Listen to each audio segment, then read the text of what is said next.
I always saw it as a film. I wanted, the audience to feel what I was kind of going through in that moment. Okay, I get it. The reception to Trey Edward Schultz's newest film, Hurry Up Tomorrow, is somewhat justified. The plot is thin, the editing is distracting, and The Weeknd's acting is, well...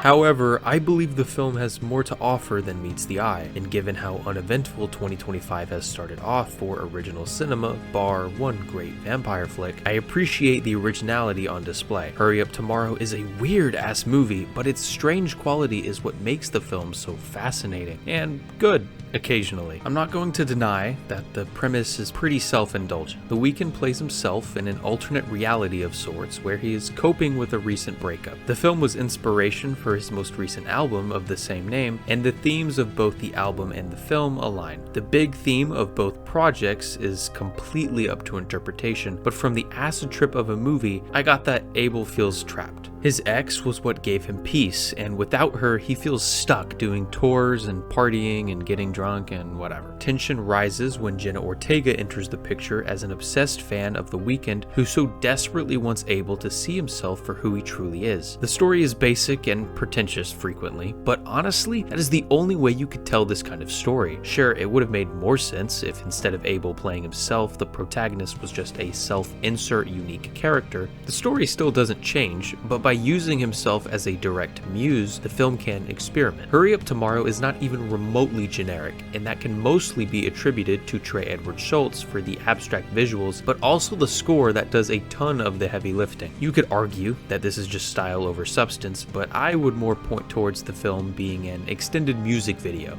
which is not a bad thing. With the music video in mind, Hurry Up Tomorrow presents itself differently than other movies, and therefore should be critiqued differently than other movies. The film is an exploration into the discography of The Weeknd, and with that in mind, I believe they did a great job. The film gives audiences a ton to chew on, especially if you're like me and know nothing about his music. It would be unfair to compare this film to others released this year because it's not trying to follow a storytelling guideline. It is simply a dive into the meaning behind Abel's music, and that should be the core for any criticism towards this film, and is mostly what I take issue with. I love how interesting the visuals are and how introspective the story is, but without enough meat on the bones, it's difficult to become invested. Like most music videos, the goal isn't to create well-written characters or an engaging narrative, but to showcase the music and prove a point to the viewer. With Hurry Up Tomorrow being an extended music video, the characters are completely bare bones. Abel is playing himself, which is fine. His performance is reflective of his music, which was good, but his supporting cast, however talented, aren't nearly as compelling. Jenna exists within the film to prove a point to Abel about how self-destructive he is in the most dramatic way possible, and Barry Keoghan only exists to add shock value later in the movie and to add a layer of chaos onto Abel's life. Again, from music video standards, this works, but for a feature-length film, the depth of character writing is completely shallow. Even with that in mind, Hurry Up Tomorrow accomplishes its thesis. This film is an exploration into the mind of The Weeknd through his music. The visuals exemplify the abstract nature of Abel's life, how he doesn't have a balance and is constantly harming his mental state for the sake of his career. The music complements this idea by adding a consistent level of tension throughout the film to keep the audience on edge. If I haven't convinced you by now that this film as it stands is not only a good film, but better than most films to come out this year by simply having the balls to tell an interesting story with a unique narrative, then I guess I won't be convincing you. If the barrier of entry is just Abel playing himself, then I'm sorry you're closed off. If anything, the film is ironically hilarious at times. Jenna dancing to Blinding Lights should be talked about more than it is because the scene was so random,